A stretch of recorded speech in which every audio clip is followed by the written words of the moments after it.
Oh man, I want to smash the office printer and quit my job too. Oh no, I just rewatched Office Space, that's all. That's the magic of Office Space, a movie that basically has no haters because everybody hates going to work. More than 25 years later, this movie is still alive and well because that feeling of being trapped in a cubicle, getting tortured by your boss with pointless nonsense has never gone out of style. But the more interesting part is what happened behind the camera. The lives of this cast in a lot of ways were even more dramatic than the movie itself. One guy got stuck in a contract like he was living in some other version of Office Space himself. Somebody got picked apart by the media till she could barely breathe. Somebody else went through illness, heartbreak, and family burdens the audience never fully saw. So let's see where these 10 faces are now, 27 years later, and if you stay with me till the end of the video, I've also saved 5 of the best behind-the-scenes facts about this cast. Ready number 1, Ron Livingston as Peter Gibbons. If there is one face that defines how burned out a whole generation of American men felt about work, it's Peter Gibbons. Ron Livingston did not turn Peter into some big screen hero. He turned Peter into exactly the kind of guy working men in the late 90s looked at and saw themselves stuck in a cubicle getting hassled over TPS reports and waking up every morning feeling like he already quit the job in his head a long time ago. Ron was born in 1967, and he played the role at 32, and this year, he is 59. What got him the part was not star power, it was the opposite. Mike Judge did not want Peter to have that slick, polished star energy, and Ron happened to be in that exact stage of life where he was doing temp work, going to auditions, and living very close to that feeling of a job sucking the life out of an ordinary man. That is why his Peter landed so perfectly, it is hard to imagine anybody else doing it better. After Office Space, Ron did not explode into some giant box office superstar, but he took the kind of path I think middle-aged men really respect, steady, solid, and tasteful. He had Band of Brothers, then Sex and the City Boardwalk Empire, The Conjuring, Loudermilk. That is the kind of career that is not loud, but the more you look back, the more impressive it feels. Ron's personal life is like that too. He married Rosemarie DeWitt in 2009, and together they built a family with 2 adopted daughters. No cheap drama, no trashy mess. But the weirdest downside of fame came from a very Hollywood kind of place. Ron actually got hated in real life by Sex and the City fans because of Berger dumping Carrie with a post-it note. When you act so well, people get mad at the real you. That is a strange price to pay for this job. Now at 59, Ron is still doing well, still working, still remembered enough to recreate that printer-smashing scene more than 25 years later. I do not know if he still feels dead inside when he works these days, but it is honestly nice to know he is still healthy and doing fine. And now we get to a name who was even more famous than Ron. At that point, the woman basically every American guy in the late 90s knew very well, Jennifer Aniston. Number 2, Jennifer Aniston as Joanna. Let's be honest, Jennifer Aniston was the real star of this cast. When Office Space came out in 1999, Jennifer was 30 and she walked into the movie not as some promising face, but as Rachel Green from Friends, meaning one of the most famous women in America at the time. This year, she is 57, and she was not there just to make the cast look better. Fox needed a name big enough to help carry this movie because Mike Judge wanted to use way too many faces who still were not all that well known. Jennifer was that name. In other words, Joanna was the card that helped Judge keep the rest of the cast. They even pushed Joanna's whole flair thing further so the character would have more personality, more room, and would not just stand there as Peter's cute girlfriend. That is why the role is not that long, but it still hangs on so hard in the audience's memory. After the movie, Jennifer did not slow down. She went straight into A-list Hollywood status. Bruce Almighty, Along Came Polly, The Breakup, Horrible Bosses, and then years later, The Morning Show.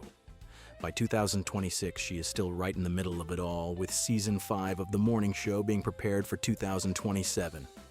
Not many stars from the 90s pulled that off.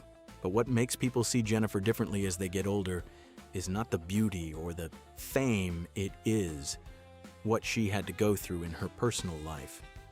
She's openly said she spent years struggling with trying to have a child, quietly going through IVF. While the press kept pushing this story that she was selfish, only cared about her career, and did not want to be a mother. That is the kind of cruelty only Hollywood seems to do so well. And then there is family. Her parents divorced when she was little. Her relationship with her mother, Nancy Dow, was strained for years. Her father, John Aniston, died in 2022 after a lifetime where Jennifer herself admitted she always craved his approval. What is admirable is that Jennifer never turned herself into some public tragedy. She kept working, kept her image under control, kept her balance. The next guy, though, is totally different. Not glamorous like Jennifer, not standing in the center of the lights like Jennifer, but still a really special piece of this movie. Number 3, David Herman as Michael Bolton. It's kind of funny in a movie about people losing their minds because of work. David Herman was the one who got trapped for real. In Office Space, he was Michael Bolton, the mild-mannered programmer stuck with a name that turned his life into a running joke. But in real life, David came into the movie at 32 right, when his own career was literally locked up tight. David was born in 1967 this year. He is 59. And looking back, it really does feel like Michael Bolton was born for him. Mike Judge once said this was the only character he had already pictured with a specific actor from the beginning, and that actor was David Herman. And this is where it gets really good. Before Office Space, David was one of the original cast members on Mad TV. He wanted to leave and go do other work, but Fox would not release him from his 7-year contract. So David did the kind of thing a character in Office Space probably would have thought about too. He deliberately screamed all his lines at a table read to get himself fired. No giant scandal, no noisy tabloid mess, no big off-screen meltdown. For David Herman, the biggest crisis was just a job holding on to him so tightly he had to break his own way out. His personal life has stayed almost completely off the radar. Outside of an old marriage, a divorce, and the fact that he has 2 kids, David has mostly kept his private life outside the spotlight. After the movie, he did not chase the A-list route. He moved into voice work, and that turned out to be exactly the right move. Futurama King of the Hill, Bob's Burgers, American Dad, Disenchantment, The Great North. People may not always recognize his face, but they have been hearing his voice for decades. David Herman may not be the brightest guy in the frame, but he might be the one who understands best what it feels like to have work drain the soul out of you. And that is exactly why Michael Bolton still lives on. Number 4, Ajay Naidu as Samir Nagheenanajar. In a movie where everybody is being driven crazy by work, Ajay Naidu made people remember him forever, just by having a name almost nobody can pronounce, right? Samir Nagheenanajar is such a perfect Office Space joke, but Ajay did not let the character stop there. He stepped into the movie in 1999 at just 27. This year he is 54. And what matters is that Samir was not some lucky break role for Ajay. It was the work of an actor who was sharp enough not to let Hollywood turn his character into some cheap stereotype. Ajay was born in 1972, the son of Indian immigrants, grew up around Chicago, had been a child actor, then stepped away from acting for a while to study and throw himself into classical theater. Before Office Space, he had already gotten attention with Suburbia and earned an Independent Spirit Award nomination. So he did not walk into the movie as a star, but he was no amateur either. He came in as a real actor already experienced enough to know he did not want to get boxed in as some generic foreign guy on American screens. That is why the most important part of Ajay's story is not some personal life scandal, but a very quiet fight over artistic identity. In the movie's oral history, Ajay himself said he did not want Samir to sound like some Indian guy shoved into a vague, fake Hollywood accent, so he worked with an Arabic dialect coach to make the accent feel specific. In fact, after Ajay got cast, the character who had originally been written another way was changed into being Jordanian. To put it simply, Ajay did not just play Samir, he helped save Samir from becoming a stereotype. His public personal life is pretty private. People know he married Heather Burns and has one son, and beyond that, he has mostly kept his family far from Hollywood noise after Office Space. Ajay did not go chasing commercial stardom. He chose a harder and more honest path: independent film, television, theater music, and even directing. He showed up in K-Pac's Requiem for A Dream Bad Santa, The Sopranos, The West Wing, and by 2024 he was still sitting there at the 25-year Office Space reunion. Number 5, Stephen Root as Milton Waddams. Some people do not need to shout to steal an entire movie. Stephen Root just had to mumble a few lines, clutch that red stapler, and Milton Waddams instantly became a cult icon for American office workers. When Office Space came out in 1999, Root was 48. This year, he is 75. Before that, he was already an incredibly solid character actor standing out on news radio, but Milton was the kind of role that made the audience remember him most clearly.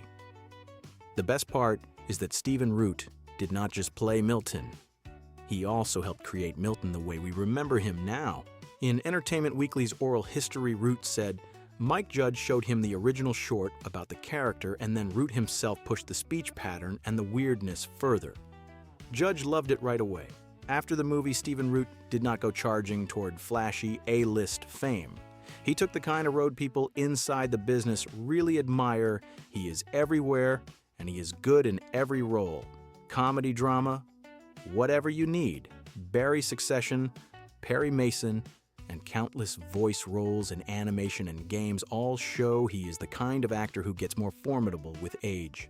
Vanity Fair even called Root the kind of actor who is always great, meaning he is terrific every time.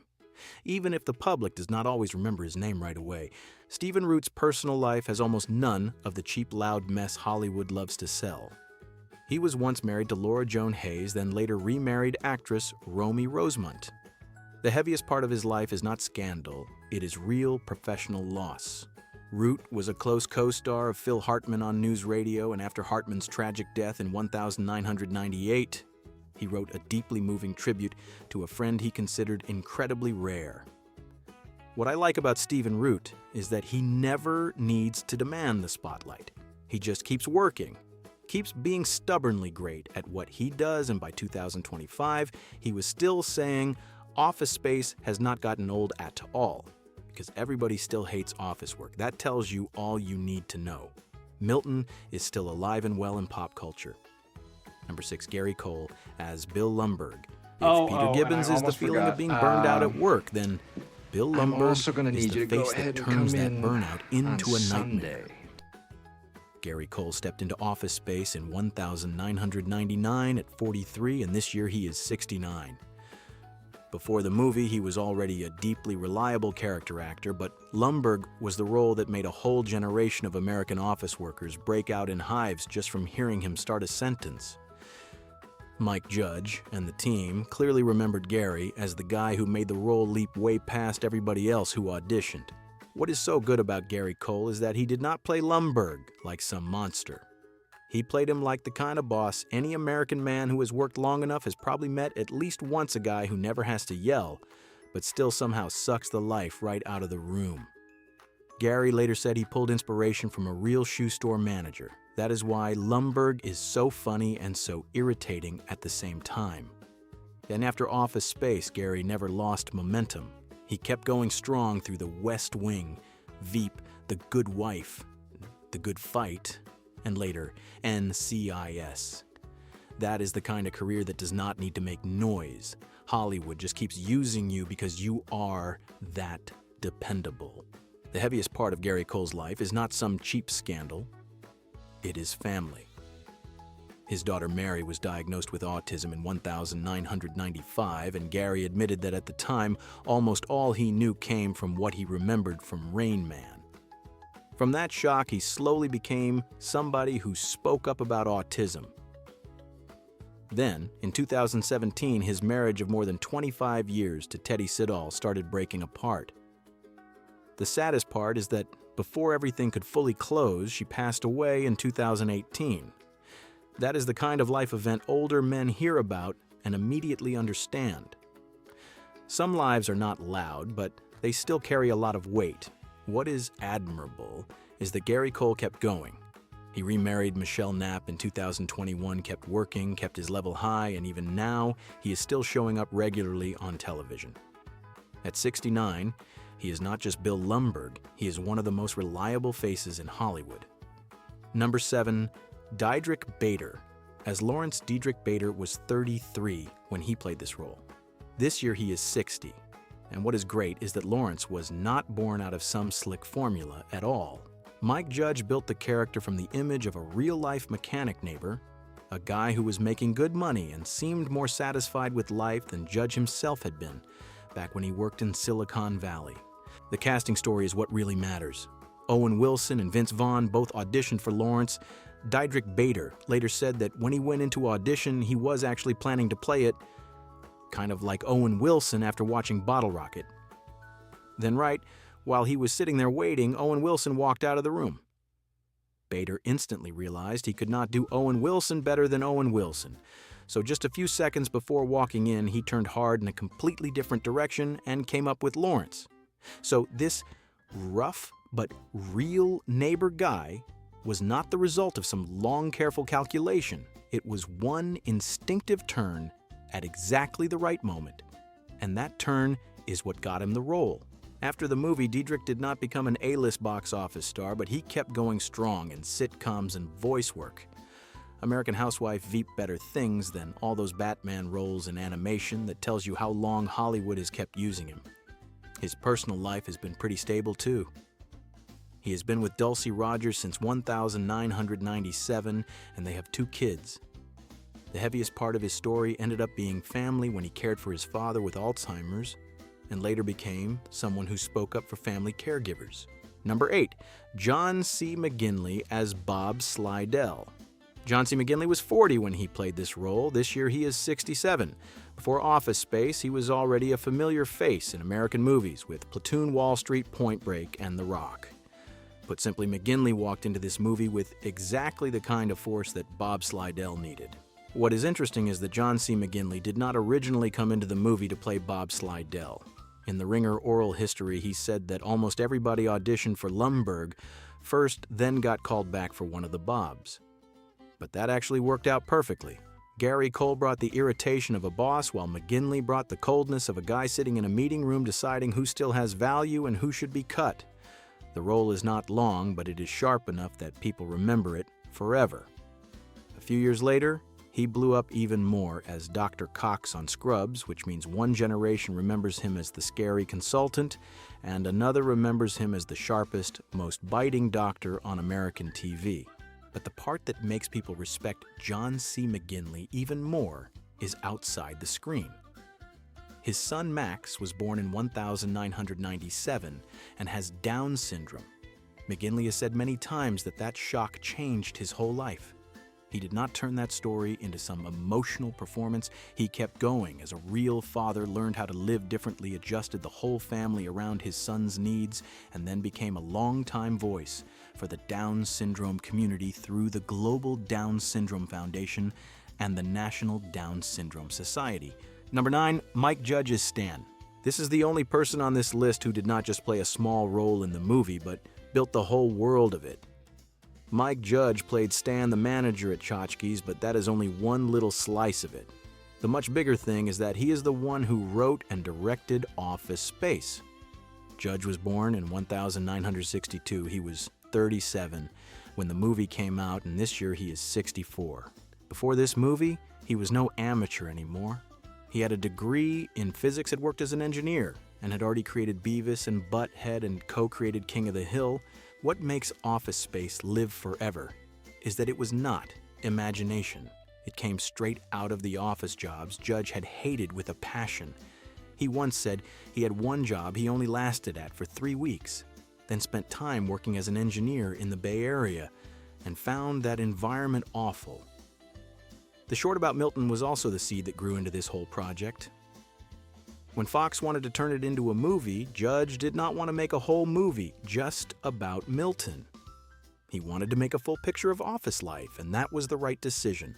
And maybe the thing that impresses me most about him is his fight with the system itself. Fox put pressure on him about casting, pushed him toward bigger names, and Judge almost walked away from the project. When the movie came out, it did not blow up at the box office. It only became a cult classic later through DVD and word of mouth. At the reunion in 2024, Judge even said he had basically not rewatched the movie for 25 years because all he could see were the things he wanted to fix. I really love that detail. It shows a real craftsman. Even when the world already sees Office Space as a classic, he still looks at it like a draft that is not finished yet. And now we get to the last name of Face, who was not on screen all that long, but definitely left an impression on American men at the end of the 90s. Number 10, Ali Wentworth as Anne. Anne does not get much screen time, but she does something very important in Office Space. She shows the audience that Peter Gibbons is not just sick of his job, he is sick of his whole personal life too. Ali Wentworth was 34 when she played this role. This year she is 61. Before showing up in Office Space, Ali was already a familiar face on American television thanks to In Living Color, and then a lot of people remembered her even more as Sheila Schmoopy in the Soup Nazi episode of Seinfeld. Put simply, she came into this movie with exactly the quick, sharp, slightly sour edge that Anne needed after Office Space. Ali did not go down the A-list movie star road. She went in a different direction, and honestly, it fit her perfectly.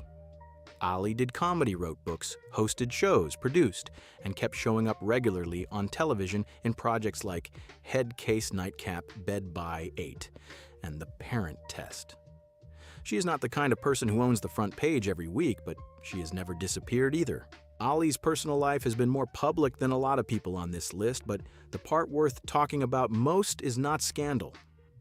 She has been married to George Stephanopoulos since 2001, and they have 2 daughters. Then in 2020, she got very sick with COVID-19 and said flat out that she had never been that sick in her life. After that came another kind of middle-age shift. When both daughters left home, Ali admitted the early empty nest stage hit her hard. Anybody who has reached that age understands those kinds of changes are not loud, but they carry real weight. At 61, Ali Wentworth is still working still sharp, and Anne is still a small role that was enough to show the audience Peter was trapped both at the office and in his own life. And those are the 10 faces that made Office Space what it is. Behind this cast, there are still a few behind-the-scenes stories that are weird, painfully funny, and way too perfectly Office Space to skip. Now, we get to the fun part, the 5 most interesting facts about this movie's cast. Fact 1. To be blunt, Office Space probably would not have been made the way Mike Judge wanted if Jennifer Aniston had not taken the role of Joanna. At that time, most of the cast was still pretty unknown, and 20th Century Fox would only move forward if the movie had at least one name big enough that audiences would recognize right away. Jennifer Aniston was that ticket. She took Joanna, and because of that, Mike Judge was able to keep the lesser-known faces for the rest of the movie. Fact 2. And Ron Livingston clearly was not any more immune to Jennifer Aniston than the rest of America was back then. He admitted himself that he was very impressed by her, managed to hide it for maybe the first 2 days of rehearsal, then could not hide it anymore. Honestly, in the late 90s, if you were standing next to Jennifer Aniston and still acting completely normal, that would have been the weird part. Fact 3. A few of the most memorable moments in Office Space were not even written into the script. Ajay Naidu improvised the breakdance scene in Peter's apartment because off-camera he was already dancing with friends. And Paul Wilson came up on the spot with the line, "Naga Naga, not gonna work here anymore." That is exactly what gives this movie its soul. It was not just written. It was lived. Fact 4. This is the kind of coincidence only Hollywood seems to pull off. Stephen Root and Richard Reel had already appeared together about 10 years before Office Space and Black Rain. Then later, the two of them ran into each other again in Grounded for Life, and this time, they were playing in Laws. Some faces really do feel like fate just keeps putting them in the same frame. Fact 5. And maybe the nicest detail is this. When Office Space hit theaters and had not really become a box office winner yet, Mike Judge started getting admiration from exactly the kind of people who understood the movie best. Jim Carrey invited him over to his house, Chris Rock left him a voicemail that Judge said was the best one he had ever heard, and Madonna invited him to dinner. The movie may not have won huge right out of the gate, but it won over exactly the people who recognized its value. And that is how a real cult classic gets born. Man, whether it was 1999 or 2026, Office Space has always been a classic. Maybe because we never really loved working the way bosses, companies, and those dead office spaces wanted us to love it. I honestly love this cast because every single one of them, from the big roles to the small ones, brought something very specific that helped make up the soul of this movie. And that is why, more than 25 years later, we are still sitting here talking about them. Thanks for watching all the way to the end. Do not forget to subscribe to the channel, and I will see you in the next video.